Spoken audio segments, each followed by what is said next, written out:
அனைவருக்கும் வணக்கம். கனவிலும் மற்றவங்களுக்கு தீங்கி நினைக்காதவங்க தான் கன்னிராசிக்காரங்க. யாருக்கும் உபத்திரவமாக இருக்கவே மாட்டாங்க. வேகத்திலும் விவேகம் தேவைங்கிறத உணர்ந்து வேகமாக எதையும் செஞ்சாலும் அதில் உள்ள நன்மை தீமை அறிந்து செயல்படுறவங்க கன்னிராசிக்காரங்க. இவர்களுக்கு இந்த ஏப்ரல் மாத ராசி பலன் எப்படி அமைஞ்சிருக்குன்னு சொல்லியும், வியாபாரம் தொழில் ரீதியாக எப்படி அமைஞ்சிருக்கு, குடும்பம் குழந்தைகளுக்கு எப்படி அமைஞ்சிருக்குன்னு சொல்லியும் அதிர்ஷ்டமாக இருக்க போகுதா, நன்மைகள் நடக்க எந்த தெய்வத்தை வழிபடணும், என்ன பரிகாரம் செய்யணும்னு சொல்லி இந்த வீடியோவில் விரிவாக தெரிஞ்சுக்க போகிறோம். கண்டிப்பாக இந்த வீடியோ உங்களுக்கு பயனுள்ளதாக இருக்கும். வீடியோவை முழுசாக பாருங்கள். நீங்கள் இப்போ தான் புதுசாக நம்ம சேனலில் பார்க்குறீங்க அப்படின்னா இப்போவே சப்ஸ்கிரைப் பண்ணி கூடவே பெல் ஐக்கானையும் கிளிக் பண்ணுங்கள். வாங்க வீடியோக்குள்ளே போகலாம். நடப்பு 2026ஆம் ஆண்டின் ஏப்ரல் மாதம் குறிப்பிடத்தக்க கிரகநிலை மாற்றங்கள் சந்திக்குது. குறிப்பாக ஏப்ரல் 2ஆம் நாள் நிகழும் செவ்வாய் பயிற்சி, ஏப்ரல் 14ஆம் நாள் நிகழும் சூரியன் பயிற்சி போன்றவை குறிப்பிடத்தக்க திருப்பங்கள் நம்ம வாழ்க்கையில் கொண்டு வரப்போகுது. வேத ஜோதிட கணிப்புகள் படி நடப்பு ஏப்ரல் மாதம் புத்துணர்ச்சி கொண்டு வரும் ஒரு மாதமாக இருக்குது. தனிநபரின் ஆற்றலை மேம்படுத்தும், அவர்களின் இலக்கை நோக்கி பயணிக்க உத்வேகம் அளிக்கும், உள்ளுணர்வுகளின் வலிமையை அதிகரிக்கும், நல்வாழ்வுக்கு உதவும் வழிகளை காண்பிச்சு தரும் அப்படின்னு சொல்லி நம்பப்படுது. இந்த மாதம் நிகழும் வானவியல் மாற்றங்கள் கன்னிராசிக்காரர்களுக்கு எந்த விதத்தில் அமைஞ்சிருக்கு அப்படின்னு கேட்டிங்கன்னா, தங்கள் பொருளாதார நிலையை பலப்படுத்தும் வாய்ப்பினை பெறுவாங்க. ஒன்றுக்கும் மேற்பட்ட மூலங்களில் இருந்து வருமானத்தை கொண்டு வரும் வாய்ப்பும் உங்களுக்கு கிடைக்கும். ஜவுளித்துறையில் இருக்கும் நபர்கள் தங்கள் துறையில் எழுச்சி காண்பாங்க. இறக்குமதி ஏற்றுமதி சார்ந்த தொழிலிலும் கால் பதிப்பாங்க. தொழில் மற்றும் உத்தியோக ரீதியாக எப்படி இருக்குன்னு கேட்டிங்கன்னா, உங்கள் கர்மஸ்தானமான 10ஆம் வீட்டில் குரு பகவானின் சஞ்சாரம் பணிபுரியும் தொழில் வல்லுநர்களுக்கு மிகவும் நல்லதே தரும். உங்கள் பணியிடத்தில் நீங்கள் ஒரு வழிகாட்டியாக மதிக்கப்படுவீங்க. இருந்தாலும் ஏப்ரல் 11 அன்று உங்கள் 10ஆம் வீட்டின் அதிபதியும் தொழிலுக்காரகனும் லக்னாதிபதியுமான புதன் 7ஆம் வீட்டில் நீச்சமடைகிறார். இந்த நேரத்தில் நீங்கள் எடுக்கும் முடிவுகள் எளிதில் உங்களுக்கு எதிராக பலனளிக்கக்கூடும். கடுமையான தகவல் தொடர்பு இடைவெளி ஏற்படும். உங்கள் சக ஊழியர்களிடம் நீங்கள் கூற நினைக்கிறது முற்றிலும் தவறாக புரிஞ்சு கொள்ளப்படும். மற்றவர்களின் வேலையில் நீங்கள் கண்டிப்பாக தலையிடவே கூடாது. ஏப்ரல் 14 அன்று 12ஆம் அதிபதியான சூரியன் 8ஆம் வீட்டில் மிகுந்த பலம் பெறுவதால் பன்னாட்டு நிறுவனங்கள், ஆராய்ச்சி அல்லது தணிக்கை துறைகளில் பணிபுரிகிறவங்களுக்கு திடீரென பதவி உயர்வுகள் அல்லது வெளிநாட்டு பயணத்திற்கான எதிர்பாராத வாய்ப்புகள் கிடைக்குது. மேலும் வணிகம் மற்றும் சுயதொழில் வாய்ப்புகள் எப்படி இருக்குது அப்படின்னு கேட்டிங்கன்னா, இந்த மாதம் தொழில் உரிமையாளர்கள் ஒவ்வொரு கட்டத்திலும் மிகுந்த எச்சரிக்கையோடு இருக்கணும். உங்கள் தொழில் ஸ்தானமான 7ஆம் வீடு ஒரு போர்க்குளத்தை போல இருக்கும். ஏற்கனவே அங்கு சனியும் 8ஆம் அதிபதியான செவ்வாயும் நீச்சமடைந்து லக்னாதிபதியான புதனும் இணைகிறதால நீங்கள் கடுமையான மோதல்கள் ஏற்படக்கூடிய பிரிவில் அல்லது தொழில் கூட்டாளிகளிடமிருந்து ஏமாற்றத்தை எதிர்கொள்ள நேரிடலாம். நம்பிக்கை கடுமையாக ஆட்டம் காணப்போகுது. ஏப்ரல் மாதத்தின் முதல் 3 வாரத்தில் எந்த புதிய ஒப்பந்தங்கள்லையும் நீங்கள் கையெழுத்திடவே கூடாது. சட்ட சிக்கல்கள் ஏற்பட அதிக வாய்ப்பு இருக்கிறதால வரிகள் விஷயத்தில் முழுமையான வெளிப்படைத்தன்மையை கடைபிடிக்கணும். நீங்கள் ஏப்ரல் 19க்கு பிறகு 9ஆம் அதிபதி சுக்கிரன் வலுப்பெறுவதால் வாடிக்கையாளர்களுடனான தொடர்பில் சாதகமான உத்வேகம் ஏற்படுது. குறிப்பாக இணைய வழி வணிகங்களும் வெளிநாட்டு வர்த்தகமும் சிறந்த லாபத்தை தர தொடங்கும். நிதி மற்றும் செல்வம் ரீதியாக எப்படி இருக்குன்னு கேட்டிங்கன்னா, நிதி ரீதியாக இந்த மாதம் ரொம்பவே விசித்திரமானதும் அதே சமயம் பலனளிக்கக்கூடியதுமான ஒரு அனுபவத்தை உங்களுக்கு கொடுக்க போகுது. ஏப்ரல் 14 அன்று 12ஆம் அதிபதியான சூரியன் 8ஆம் வீட்டில் உச்சம் பெற்று சக்தி வாய்ந்த விபரீத ராஜயோகத்தை தூண்டுறாரு. இந்த ஜோதிட நிகழ்வின்படி பிறருடைய இழப்பு உங்களுக்கு லாபமாக மாறும். காப்பீட்டு தொகையில் தீர்வுகள் அல்லது பரம்பரை சொத்துக்கள் மூலமாக உங்களுக்கு திடீர் நிதி வரவுகள் ஏற்படலாம்.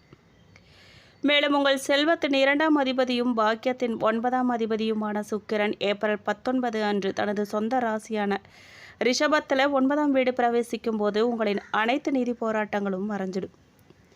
நீண்ட கால முதலீடுகளாக எடுக்கப்பட்ட முயற்சிகள் இறுதியாக பலனளிக்கும். உங்கள் பேச்சு இனிமையாகவும் பிறரை நம்ப வைக்கும் வகையிலையும் மாறும். இது நிதி விஷயங்களை மிகுந்த தந்திரத்தோட ராஜதந்திரத்தோட கையாள உங்களுக்கு உதவும். மேலும் உடல்நலம் மற்றும் நல்வாழ்வு பற்றி கேட்டிங்க அப்படின்னா, உங்கள் லக்னாதிபதி புதன் நீச்ச நிலையில் இருக்கிறதாலும் உச்சம் பெற்ற சூரியன் 8ஆம் வீட்டில் அமைஞ்சிருக்கிறதாலும் உங்கள் உடல் நலத்தை புறக்கணிக்கிறதுங்கிறது முற்றிலும் இயலாத காரியம். நீங்கள் நரம்பு தளர்ச்சி, தோல் ஒவ்வாமைகள் அல்லது கண் தொடர்பான நோய்களால் பாதிக்கப்படலாம். உங்கள் 6ஆம் வீட்டில் கும்பம் நோய்களின் வீடு. ராகுவின் சஞ்சாரம் உங்களுக்கு ஏற்படும் எந்த ஒரு நோயும் மருத்துவர்கள் கூட விரைவாக கண்டறிவதில் சிரமப்படக்கூடுங்கிறத குறிக்குது. இது விசித்திரமான அல்லது அரிதான தொற்றுகளை குறிக்குது. ஆரோக்கியமான உணவு முறையை கண்டிப்பாக நீங்கள் பின்பற்றணும். 7ஆம் வீட்டிலிருந்து உங்கள் லக்னத்தின் மீது செவ்வாய் மற்றும் சனியின் நேரடி பார்வை இருக்கிறதால வாகனம் ஓட்டும் போது நீங்கள் அவசரப்படுறத நீங்கள் முற்றிலுமாக தவிர்க்கணும். கவனமாக ரொம்ப எச்சரிக்கையோடு இருக்கணும். உங்கள் மனக்கவலையை தணிக்க தியானம் செய்கிறது ரொம்ப அவசியம். குடும்பம் மற்றும் தனிப்பட்ட உறவுகள் பற்றி கேட்டிங்க அப்படின்னா இந்த மாதம் உங்கள் திருமண வாழ்க்கைக்கு ஒரு கடுமையான சோதனை காலமாக இருக்கும். உங்கள் 7ஆம் வீட்டில் உள்ள செவ்வாய், சனி மற்றும் பலவீனமான புதன் ஆகியவற்றின் குழப்பமான சேர்க்கையானது உங்கள் வாழ்க்கை துணையோட முடிவில்லாத வாக்குவாதங்களுக்கும் பெரும் ஈகோ மோதல்களுக்கும் வழிவகுக்கும். நீங்கள் ஒருவருக்கொருவர் வார்த்தைகளை தொடர்ந்து தவறாக புரிஞ்சுக்குவீங்க. உறவு முறிவு நிலையை அடையிறது தடுக்க மௌனம் காக்கிறது தான் உங்களுக்கான சிறந்த மற்றும் ஒரே தீர்வு. உங்கள் துணையின் உடல் நலம் தொடர்பான மருத்துவ செலவுகளும் ஏற்பட வாய்ப்பு இருக்குங்க. இருந்தாலும் ஏப்ரல் 19க்கு பிறகு உங்கள் 9ஆம் வீட்டில் சுக்கிரனின் பெயர்ச்சியானது உங்கள் தந்தையிடமிருந்து மகத்தான மன உறுதியை உங்களுக்கு கொண்டு வரும். நீங்கள் உங்கள் குடும்பத்தோட ஒரு புனித பயணம் அல்லது ஆன்மீக பயணத்தை திட்டமிட வாய்ப்பு இருக்குது. அது உங்கள் மனசுக்கு ரொம்பவே தேவையான அமைதியையும் குணத்தையும் தரும். கல்வி மற்றும் மாணவர்கள் பற்றி கேட்டிங்க அப்படின்னா கல்வியின் காரக கிரகமான புதன் நீச்சமடைகிறதால மாணவர்கள் கடுமையான கவனக்குறைவை எதிர்கொள்வாங்க. நீங்கள் படித்ததை மறந்து விடலாம் அல்லது தேர்வுகளின் போது மிகுந்த குழப்பத்துக்கு ஆளாகலாம்.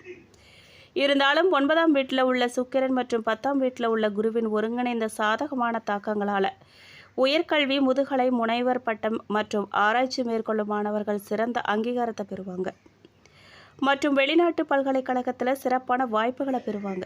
7ஆம் வீட்டில் உள்ள கடுமையான பாதிப்பிலிருந்து உங்கள் தொழில் மற்றும் திருமண வாழ்க்கையை பாதுகாக்கவும் உங்கள் மனக்குழப்பத்தை தெளிவுபடுத்தவும் இந்த பரிகாரத்தை நீங்கள் நம்பிக்கையோடு செய்யுங்க. அது என்ன அப்படின்னு கேட்டிங்கன்னா விஷ்ணு பகவான் வழிபாடு. உங்கள் லக்னாதிபதி புதனின் நீசத்தை போக்க ஒவ்வொரு புதன்கிழமையும் ஸ்ரீ விஷ்ணு சகஸ்ரநாம ஸ்தோத்திரத்தை பாராயணம் செய்யுங்க. இது உங்கள் முடிவெடுக்கும் திறனில் மிகுந்த தெளிவை கொண்டு வரும். துர்கா பூஜை செய்யுங்க. திடீர் விபத்துகள் மற்றும் கடுமையான கூட்டாண்மை தகராறுகளை தவிர்க்க செவ்வாய்க்கிழமைகளில் ராகு காலத்தில் துர்கா தேவிக்கு விளக்கேற்றி வழிபாடு பண்ணுங்க. மேலும் புதன்கிழமைகளில் பறவைகளுக்கோ அல்லது மாடுகளுக்கோ முழு பாசிப்பருப்பை உணவாக கொடுக்கணும். இந்த எளிய செயல் உங்கள் தகவல் தொடர்பு குறைபாடுகளை நீக்கி வணிக வளர்ச்சியை தூண்டும், நன்மை நடக்க செய்யும். மாதத்தின் 2ஆம் பாதி உங்களுக்கு அற்புதமான நிதி நிவாரணத்தை கொண்டு வரும். ஏப்ரல் 19 அன்று அதிர்ஷ்டம் மற்றும் செல்வத்தின் அதிபதியான சுக்கிரன் தனது சொந்த ராசியான ரிஷபத்தில் 9ஆம் வீடு நுழைகிறாரு. இந்த பெயர்ச்சியின் காரணமாக அதிர்ஷ்டம் இறுதியாக உங்கள் கதவை தட்டும். பழைய நிலுவையில் உள்ள கடன்கள் வசூலிக்கப்படும். மேலும் தந்தை வழி சொத்துக்கள் குறிப்பிடத்தக்க நன்மைகளை உங்களுக்கு கொண்டு வரும். ஏப்ரல் மாதம் உங்கள் துணைவருடனான உறவில் சில ஏற்ற இறக்கங்களை கொண்டு வருதுங்க. ஒருவருக்கொருவர் செயல்களை அளவுக்கு அதிகமாக ஆராயிறதும் அல்லது விமர்சிக்கிறதும் உங்களுக்குள்ள உணர்ச்சி ரீதியான இடைவெளியை உருவாக்கும். இருந்தாலும் உங்கள் பெற்றோர்கள், மூத்த குடும்ப உறுப்பினர்கள் மற்றும் நண்பர்கள் மிகவும் ஆதரவாகவும் புரிதலுடனும் இருப்பாங்க. நீங்கள் சமநிலையை மீட்டெடுக்க அவர்கள் மதிப்புமிக்க வழிகாட்டுதல்களை வழங்குவாங்க. உங்கள் உணர்வுகளை மென்மையோடு அணுகும் நேரம் ஒதுக்குங்க. மேலும் மற்றவர்களுடனான உங்கள் உறவுகளில் பரிபூர்ணத்தன்மை மீது அதீத கவனம் செலுத்துறதை தவிர்க்கணும். நீங்கள் எந்த விஷயங்களில் எச்சரிக்கையாக இருக்கணும் அப்படின்னு கேட்டிங்கன்னா உறவுகளில் விரிசலை ஏற்படுத்தக்கூடிய அவசரமான நிதி முடிவுகள் அல்லது தகவல் தொடர்பு முரண்பாடுகள்லாம் குறித்து நீங்கள் எச்சரிக்கையாக இருக்கணும்.